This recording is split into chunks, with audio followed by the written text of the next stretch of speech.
Now a look at the making of Arthur C. Clarke's mysterious universe.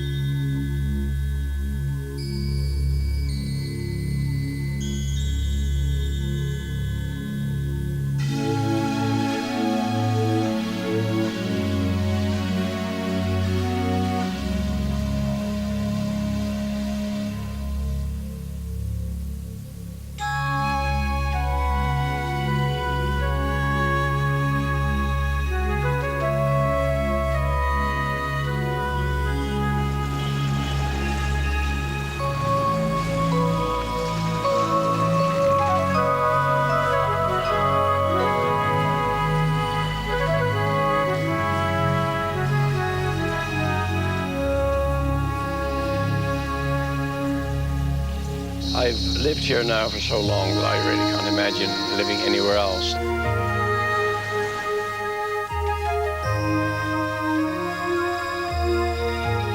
I really only live here. When I am living, it is here. This is sound roll 32 of Arthur C. Clarke's Mysterious Universe. Date's the 30th, and its center track time code, stereo XY. Did you have one of those nightmares about doing a TV program without knowing the script? Yeah, I have that all the time. That's standard operating procedure. Absolutely right. So, all being well with this auto cue, you'll knock them off so fast that I'll be hard pressed to keep up with you. Action. Hello, my name is Arthur Clarke.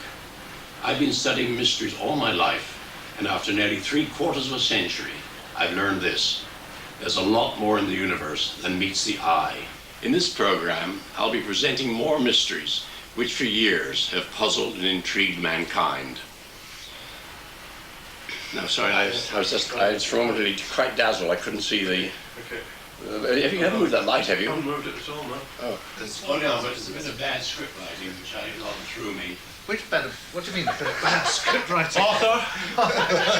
Other than your own words. Yeah. Well, you could say as ever if you want. As always, the evidence you'll see. Yeah.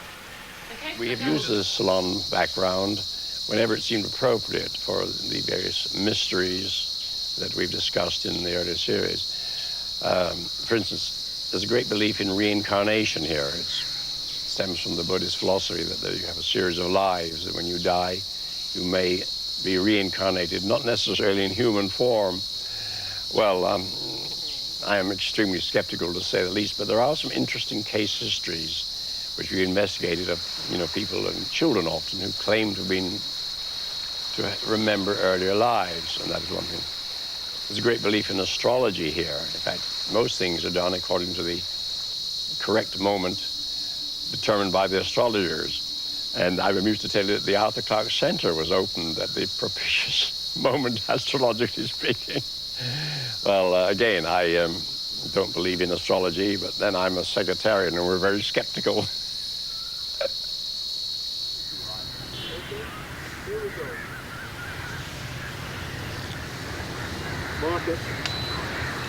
No one knows more about mysterious things than Arthur Clarke. No one is able to analyze mysteries better than he can.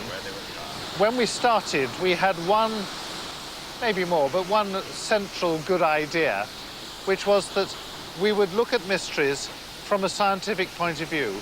We would find people who actually had something to say about them.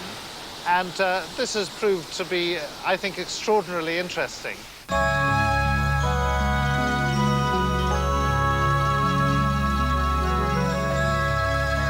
The most spectacular site that we filmed it is Sigiriya, the rock fortress, Lion Rock. And that's almost in the middle of Sri Lanka. And it's a huge monolith which is dominated by a lion's paws coming out on the top of a stairway. And at one time there was a palace on the top. How extensive we don't know, but the entire top of this monolith, which is about 600 feet high, is covered with ruins of obviously what must have been a very extensive structure. And there's a very dramatic and blood-stained history about it.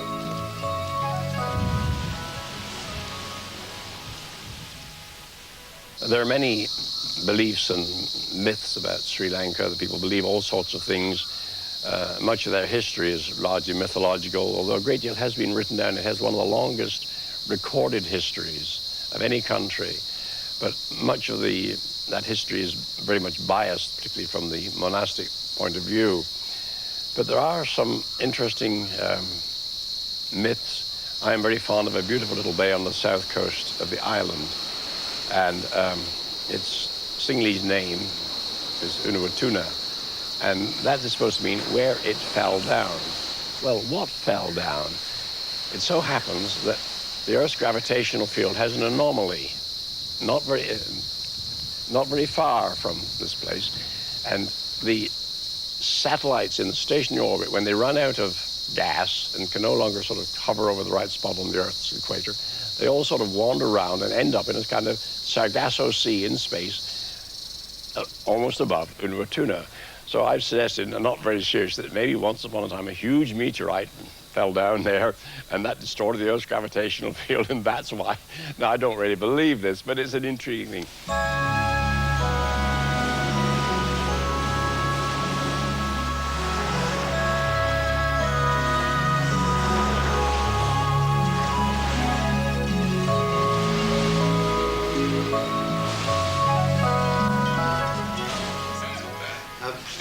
The story that I love so much of the priest who blew out the altar candles and produced a sheet of flame took place some time ago, and both the priest and the doctor who reported it are now dead. But we're having a look through the medical journals to see whether there are other similar stories. There's some quite good cases of mistaken identity.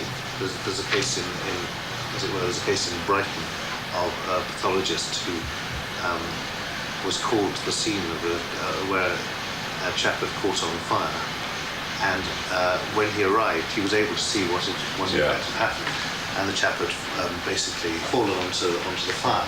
But he says that if he hadn't arrived, and the fire brigade hadn't arrived in good time, that people might have put it down to be a case of spontaneous combustion. So this is a phenomenon that is actually not very often reported, but when it is, it causes a lot of excitement. Some of the stories are ones that we can't understand why we didn't do before, like spontaneous combustion. Some of the stories have rather different angles on some of the things we have touched. For example, we did a program about unknown animals. Now we're going to do a program about the extraordinary mystery cats that people see around the world. We did a program about UFOs. Now we're doing a program about whether people have actually been abducted by aliens. So our remit is very wide, and it's so wide that this time we're calling it Arthur C. Clarke's Mysterious Universe.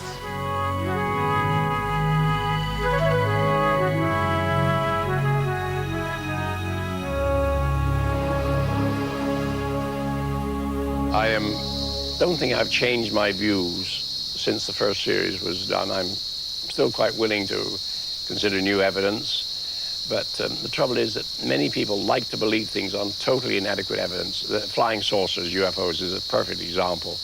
The more I've investigated those, and I've been interested in this subject for 50 years, long before the term flying saucer was ever heard of, and now I'm totally convinced that there are no visitors from space now.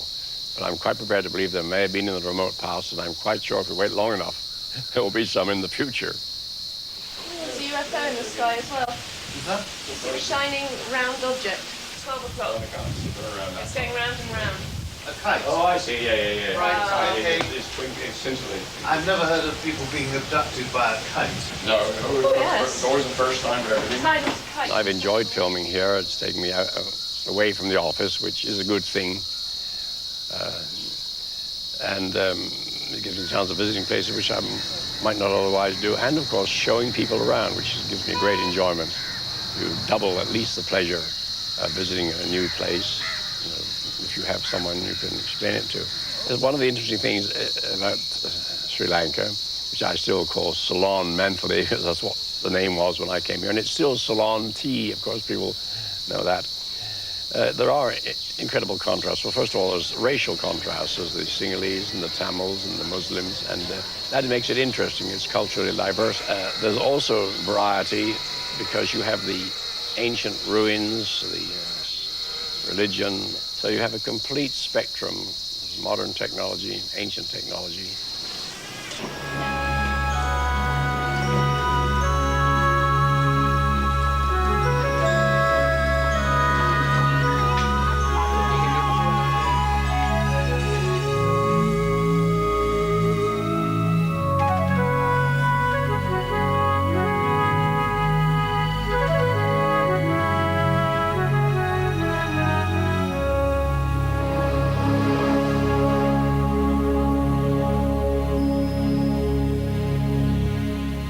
Keeps me mentally alert, looking into new mysteries.